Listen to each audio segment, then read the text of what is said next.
샬롬. 5월 7일 새벽에 하나님 앞에 나오신 모든 우리 성도님들 또 환영하고 축복합니다.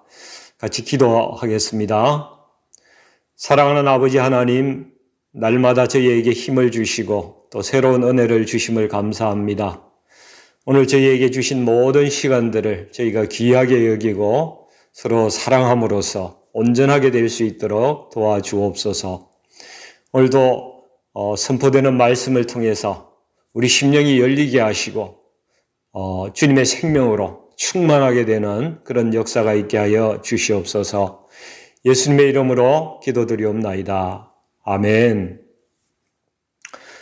오늘 저와 여러분에게 하나님께서 주신 말씀은 출애굽기 14장 1절에서 14절의 말씀입니다. 같이 봉독하겠습니다.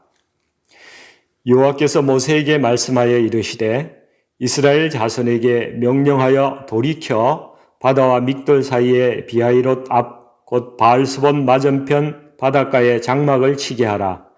바로가 이스라엘 자손에 대하여 말하기를 그들이 그 땅에서 멀리 떠나 광야에 갇힌 바 되었다 하리라. 내가 바로의 마음을 완악하게 한즉 바로가 그들의 뒤를 따르리니 내가 그와 그의 온 군대로 말미암아 영광을 얻어 애굽 사람들이 나를 여호와인 줄 알게 하리라 하시매 무리가 그대로 행하니라. 그 백성이 도망한 사실이 애굽 왕에게 알려지매 바로와 그의 신하들이 그 백성에 대하여 마음이 변하여 이르되 우리가 어찌 이같이 하여 이스라엘을 우리를 섬김에서 놓아 보내었는가 하고 바로가 곧 그의 병거를 갖추고 그의 백성을 데리고 갈새 선발된 병거 600대와 애굽의 모든 병거를 동원하니 지휘관들이 다 거느렸더라. 여호와께서 애굽 왕 바로의 마음을 완악하게 하셨으므로 그가 이스라엘 자손의 뒤를 따르니 이스라엘 자손이 담대히 나갔습니다. 애굽 사람들과 바로의 말들, 병거들과 그 마병과 그 군대가 그들의 뒤를 따라 바알스본 맞은편 비하히롯 곁 해변 그들이 장막 친 데에 미치니라. 바로가 가까이 올 때에 이스라엘 자손이 눈을 들어본즉 애굽 사람들이 자기들 뒤에 이른지라. 이스라엘 자손이 심히 두려워하여 여호와께 부르짖고 그들이 또 모세에게 이르되 애굽에 매장지가 없어서 당신이 우리를 이끌어내어 이 광야에서 죽게 하느냐? 어찌하여 당신이 우리를 애굽에서 이끌어내어 우리에게 이같이 하느냐? 우리가 애굽에서 당신에게 이른 말이 이것이 아니냐? 이르기를 우리를 내버려 두라. 우리가 애굽 사람을 섬길 것이라 하지 아니하더냐? 애굽 사람을 섬기는 것이 광야에서 죽는 것보다 낫겠노라. 모세가 백성에게 이르되 너희는 두려워하지 말고 가만히 서서 여호와께서 오늘 너희를 위하여 행하시는 구원을 보라. 너희가 오늘 본 애굽 사람을 영원히 다시 보지 아니하리라. 여호와께서 너희를 위하여 싸우시리니 너희는 가만히 있을지니라. 아멘. 오늘 이 본문으로 진실한 믿음 앞에 두려움은 없습니다 라는 제목으로 말씀을 나누고자 합니다. 영화배우 윌 스미스라는 흑인 배우를 아시죠? 행복을 찾아서라는 영화를 통해서 저도 알게 되었습니다. 이 사람이 친구들하고 두바이에 스카이다이빙을 하러 갔답니다. 다이빙 하기 전날에 이제 바에 모여서 소리도 지르면서 아주 한잔을 했답니다.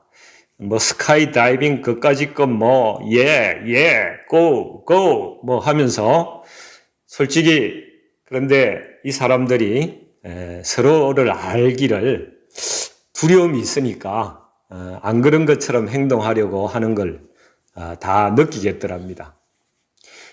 윌 스미스가 그 밤에 잠을 잘 못 잤답니다. 혹시 사고 나면 어떡하나 죽음의 두려움과 불안이 몰려오니까 편하게 잘 수가 없었다는 것이죠. 그 다음날 모인 친구들을 이렇게 보니까 자기와 아마 비슷한 과정을 겪었던 것 같더라는 생각이 들었답니다. 그래도 이제 군중 심리가 있으니까 또 고 해가면서 비행기를 탔는데 낙하산이 안 펴지면 어떡하지? 이런 이제 불안감이 올라와서 정신도 없고 다리도 후들거리고 그러다 떠밀려 가서 결국 낙하순번이 되었는데 교관이 이제 하나, 둘, 셋 하면 뛰는 겁니다. 그런데 하나, 둘 하고 밀어버렸답니다. 이 세까지 세면은 사람들이 두려워서 비행기 옆에 문을 확 잡아버린다고 합니다. 그런데 이 두려움의 순간에 1초 후에 공중에서 느끼는 그 희열과 새로운 세상과 그때까지 느껴보지 못했던 그 황홀하고 행복한 느낌을 누리게 되었다고 합니다. 그래서 이 윌 스미스라는 사람이 마지막에 아주 중요한 말을 합니다. 신은 인생에서 최고의 것들을 항상 두려움 뒤에 가져다 놓습니다.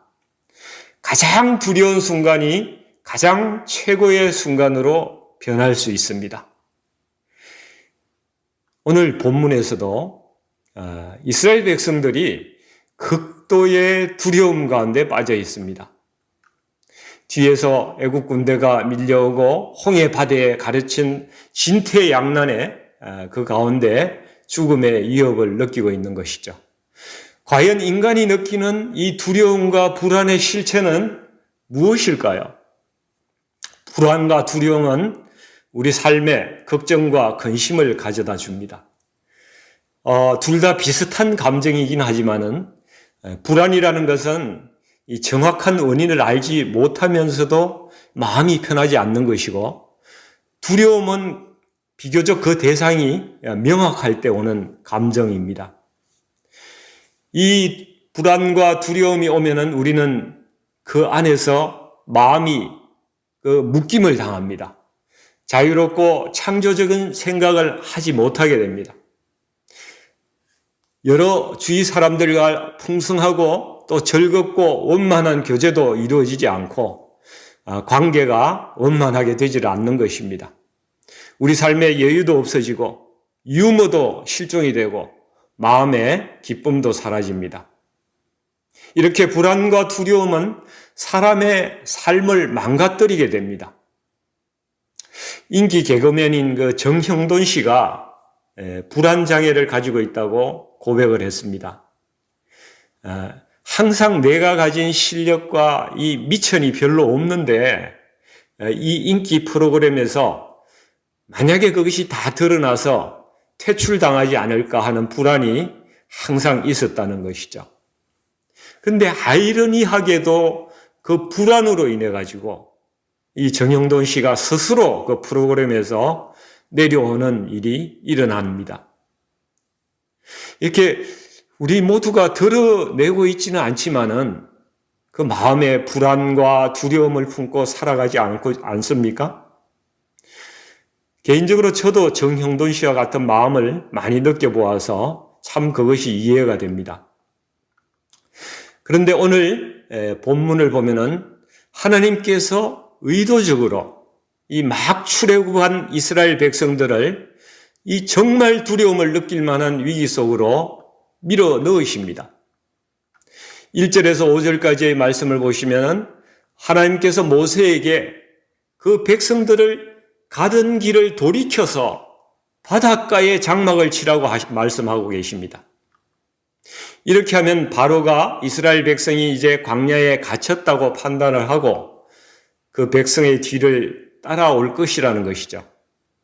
그러면 하나님께서 그들에게 무언가를 행하셔가지고 그들로 말미암아서 영광을 받으시고 애굽 사람들이 나를 여호와인 줄 알게 할 것이다. 이것이 모세에게 말씀하신 하나님의 계획입니다. 또 6절을 보면은 하나님께서 말씀하신 대로 바로가 최강의 정예부대를 이끌고 이스라엘 백성을 추격을 합니다. 최신형 병거 600대와 그리고 이제 구형 모델 병거 모든 병거를 다 거느리고 추격을 하고 있다고 말합니다. 이 성경은 참 오묘한 숫자의 코드가 있는 책인데요. 성경에서 6이란 숫자는 이 세상을 나타내는 숫자입니다. 그리고 100이라는 것은 모든 힘을 다한다는 것이죠. 그래서 600대의 병거라는 그 숫자는 이 세상이 하나님의 나라가 일어나지 못하게 힘을 다한다. 그런 의미가 참 담겨져 있는 그런 것을 볼 수가 있는 것입니다. 그러나 하나님께서는 이것을 역이용하셔서 인간이 만든 이 제국을 무너뜨리시고 하나님이 통치하시는 의의 나라를 세우실 계획을 가지고 계셨습니다. 하나님은 다 계획이 있으셨구나 라는 것을 우리는 이렇게 성경을 통해서 알지만은 이때의 이스라엘 백성은 어떡하겠습니까? 난리가 난 것입니다. 10절 말씀에 보시면은 바로가 가까이 올 때에 이스라엘 자손이 눈을 들어 본적 애굽 사람들이 자기들 뒤에 이른지라 이스라엘 자손이 심히 두려워했다고 말합니다. 앞은 바다에 막히고 뒤에는 막강한 군사들이 들이닥칠 때에 이스라엘 백성의 마음에 무엇이 찾아왔습니까? 죽음에 대한 불안과 두려움이었습니다. 사람이 이 극도의 불안과 두려움이 찾아오면 어떤 행동을 하게 될까요? 이것을 우리가 본문에서 한번 찾아보겠습니다. 첫째 본문 10절을 보시면은 이스라엘 자손이 심히 두려워하여 여호와께 부르짖었다고 말하고 있습니다. 이때의 부르짖음은 정상적인 기도가 아닙니다. 울부짖음이죠. 하나님 살려주세요. 왜 이런 일이 내게 일어납니까? 당신이 정말 살아계신 겁니까? 존재하기나 하신 겁니까? 그러다가 또 하나님 제발 살려주세요. 내가 뭘 잘못했습니까? 이러려고 우리를 이끌어내셨습니까? 이렇게 하나님에 대한 원망과 호소가 왔다 갔다 하는 그런 부르짖음인 것입니다. 두 번째 이제 본문 11절을 또 보십니다. 사람들이 모세에게 달려들어서 흥분해가지고 막 말을 퍼부으면서 공격을 하고 있습니다. 애굽에 매장지가 없어서 당신이 우리를 이끌어내어서 이 광야에서 죽게 하느냐?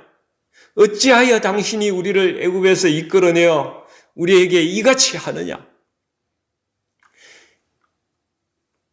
불안하고 두려움이 있는 사람은 자신의 두려움을 회피하고 싶어서 다른 사람에게 공격적이 되고 원망을 하게 되는 것을 우리가 볼 수가 있습니다.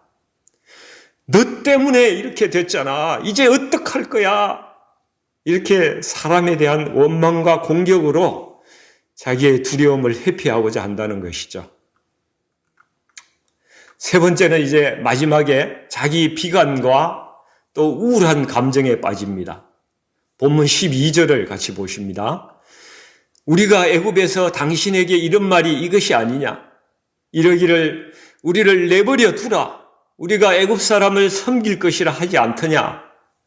애굽 사람을 섬기는 것이 광야에서 죽는 것보다 낫겠노라. 이런 것이죠. 그러게 우리가 당신한테 그랬잖아.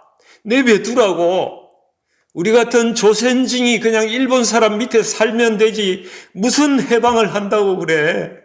내 이럴 줄 알았어. 우리 팔자에 무슨 복이 있겠어. 이런 자기 비관과 퇴행이라고 그러죠. 퇴행. 뒤로 물러나는 것입니다. 그리고 사람들이 극심한 우울증으로 빠져 들어갑니다. 자, 우리가 보았듯이 이렇게 극도의 불안과 두려움에 빠진 사람들에게 어떤 증상이 나타나고 있습니까? 첫 번째로는 하나님과의 관계가 흔들립니다. 지금껏 내가 하나님을 믿는다고 생각을 했는데 하나님이 갑자기 안 보이는 겁니다. 두 번째는 사람과의 관계가 흔들리고 있습니다. 이때까지 믿었던 사람에게 원망과 불평을 막 하고 있는 것입니다. 세 번째는 자기 자신과의 관계도 흔들립니다. 자기 인생을 비관하고 자존감이 더 낮아지고 우울감이 몰려오는 것입니다. 이렇게 우리를 망쳐놓는 불안과 두려움의 진원지는 도대체 무엇입니까? 이것을 우리가 한번 찾아보아야 합니다. 사랑하는 성도 여러분, 하나님께서 처음 창조하신 세상은 만물이 완벽하게 조화를 이룬 상태였습니다. 풀 하나, 벌레 한 마리도 불필요한 게 없고 완벽한 질서가 있었기 때문에 하나님께서 보시기에 좋았더라고 말씀하셨습니다. 그러면 이때 우리 사람들의 마음에 불안과 두려움이라는 감정이 있었을까요? 아니요, 전혀 없었습니다. 그러면 그 내면에는 무엇이 있었을까요? 사랑과 신뢰로 충만했습니다. 요한일서 4장 8절에 보면은 하나님은 사랑이심이라 말씀하시고 또 18절에서도 사랑 안에는 두려움이 없고 온전한 사랑이 두려움을 내쫓는다고 말씀하고 있습니다. 부부 사이에서도 우리가 사랑이 충만하면 믿음과 신뢰가 생기고 나의 모든 것을 다 맡기게 되지 않습니까? 그런데 사람이 하나님이 세우신 이 질서를 깨어버렸습니다. 하나님의 질서에 어긋남이 일어난 것입니다. 오더의 상태, 그 질서의 상태에서 디스오더, 무질서의 상태로 가버린 것입니다. 의학적으로 이 무질서, 디스오더를 질병이라고 부르지 않습니까? 인간이 죄악과 무질서 상태에 들어감으로써 가장 처음 발생한 이 질병 상태가 정신적인 질병이 두려움입니다. 여호와 하나님께서 아담을 부르시면서 그에게 이르시되 내가 어디 있느냐? 아담이 이르되 내가 동산에서 하나님의 소리를 듣고 내가 벗었으므로 두려워하여 숨었나이다. 하나님께서 아담아 내가 어디 있느냐? 라고 말씀하시는 것을 가만히 한번 해석을 해보세요. 아담아 내가 있어야 할 곳은 나와 사랑하고 믿고 신뢰하는 교제의 자리인데 내가 지금 두려움의 자리로 가 있구나. 거기는 내가 있어야 할 자리가 아니다. 이렇게 말씀하고 계시는 것입니다. 아담이 왜 숨었습니까? 하나님에 대한 그동안의 사랑과 신뢰와 믿음을 잃어버리고 두려움이 찾아온 것입니다. 사단이 어떤 장난을 쳤는지 이해가 가십니까? 하나님과 아담의 관계를 분리시킨 것입니다. 그것이 두려움의 진원지입니다. 사랑의 하나님을 심판의 하나님으로 인식을 왜곡시켜버린 것입니다. 두려움은 사단이 주는 것입니다. 하나님으로부터 분리되었기 때문에 오는 것입니다. 두려움의 첫 번째 실체는 죽음에 대한 두려움입니다. 이것은 하나님의 영원성으로부터의 분리인 것이죠. 히브리서 2장 15절에 사람이 죽기를 무서워하므로 한평생 매여 종노릇 한다고 말하고 있습니다. 사단은 죽음의 두려움을 쥐고 사람의 목에 줄을 묶어서 자기가 하고자 하는 대로 끌고 다닙니다. 사람이 죽음을 두려워하여 사단이 시키는 가전 악을 다 행하고 있습니다. 내가 살려고 다른 사람을 해치는 것이죠. 두 번째 두려움의 실체는 자신을 세상의 허벌판에 던져져 있는 고독한 존재라고 생각하기 때문입니다. 이것은 하나님의 사랑이라는 속성에서 분리되어 버린 것입니다. 그 관계가 파괴된 것입니다. 나를 사랑하고 도와줄 존재는 아무도 없다. 나는 내 힘으로 살아야 한다. 나는 악착같이 살아야 돼. 내 것을 뺏기면 안 돼. 경쟁에서 이겨서 살아남아야 돼. 사랑하는 성도 여러분, 이것이 두려움의 근원입니다. 이것으로부터 우리를 건지시고 회복해 하기 위하여 예수님이 오신 것입니다. 두려움의 근원 속으로 예수님께서 직접 들어가셔서 사망을 깨뜨려 버리고 부활로 승리하신 것입니다. 그리고 우리를 예수님과 생명줄로 단단히 묶으셨습니다. 또 성령님을 우리에게 보혜사로 보내주셔서 우리를 인도하게 하셨습니다. 우리는 결코 혼자가 아닙니다. 이제 본문의 마지막 절로 다시 돌아갑니다. 13절, 14절의 말씀을 읽어봅니다. 모세가 백성에게 이르되 너희는 두려워하지 말고 가만히 서서 여호와께서 오늘 너희를 위하여 행하시는 구원을 보라. 너희가 오늘 본 애굽 사람을 영원히 다시 보지 아니하리라. 여호와께서 너희를 위하여 싸우시리니 너희는 가만히 있을지니라. 이스라엘 사람들은 지금 하나님을 원망하고 모세를 원망하고 자신들의 신세를 피건하면서 이렇게 멘붕에 빠져 있는데, 모세는 어떻게 이렇게 두려워하지 않고 이런 담대한 말을 할 수가 있었을까요? 전혀 쫄지를 않잖아요. 여러분, 모세나 이스라엘 백성들이 다 같이 하나님의 능력을 같이 목도했지 않습니까? 하나님의 크신 능력을 같이 경험했지 않습니까?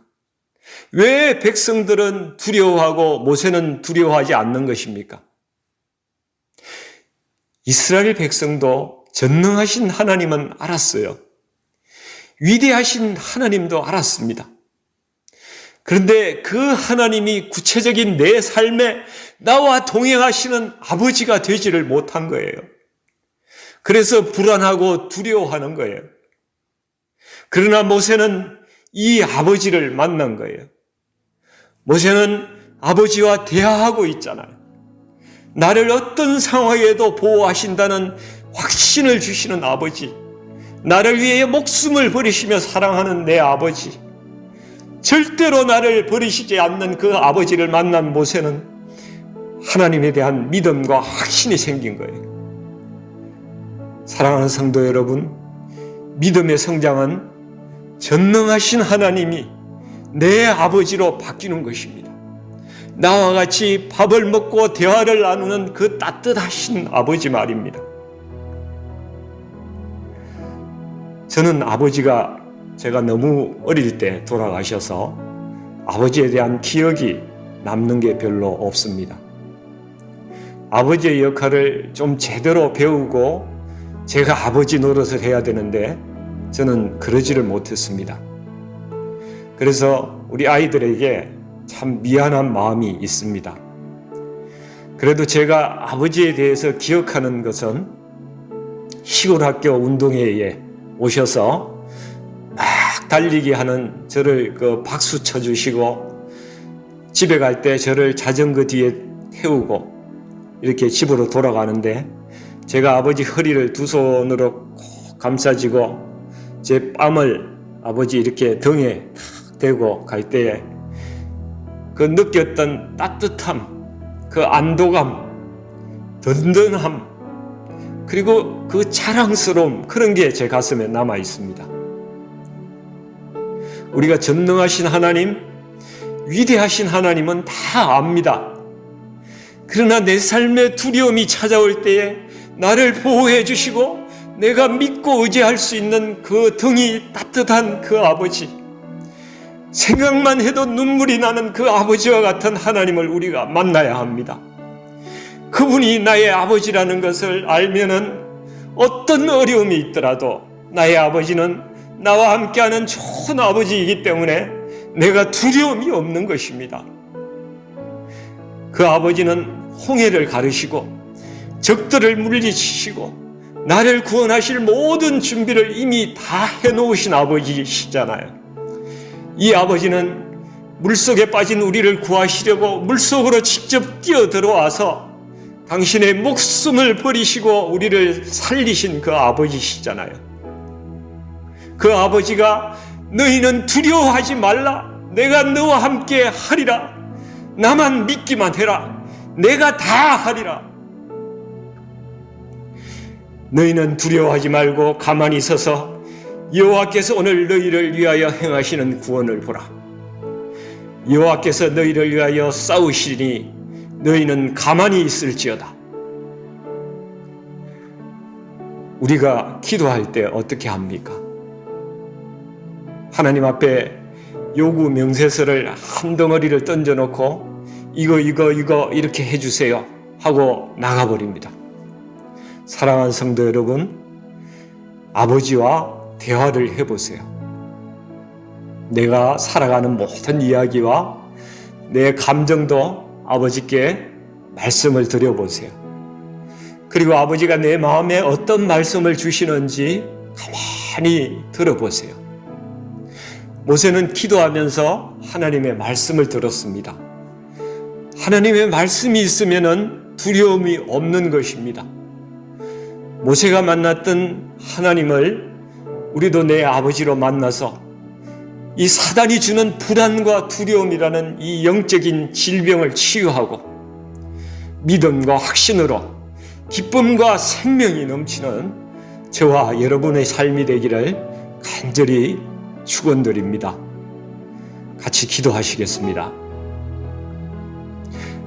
하나님 아버지, 사람이 죽기를 무서워해서 평생 사단의 종노릇을 한다고 말씀하셨습니다.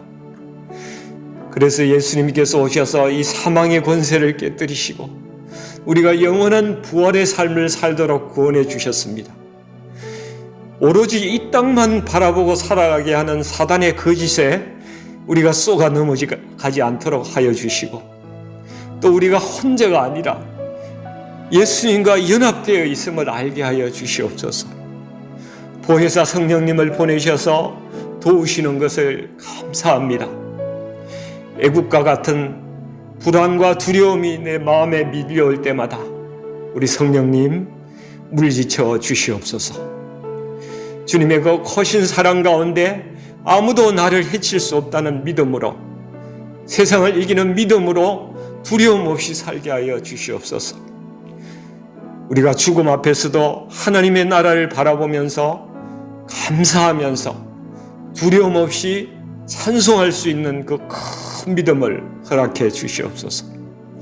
그래서 에덴에서 누렸던 하나님과의 그 사랑과 교제와 신뢰와 믿음의 자리로 이제 저희들을 회복시켜 주시옵소서. 예수님 이름으로 간절히 기도하옵나이다. 아멘.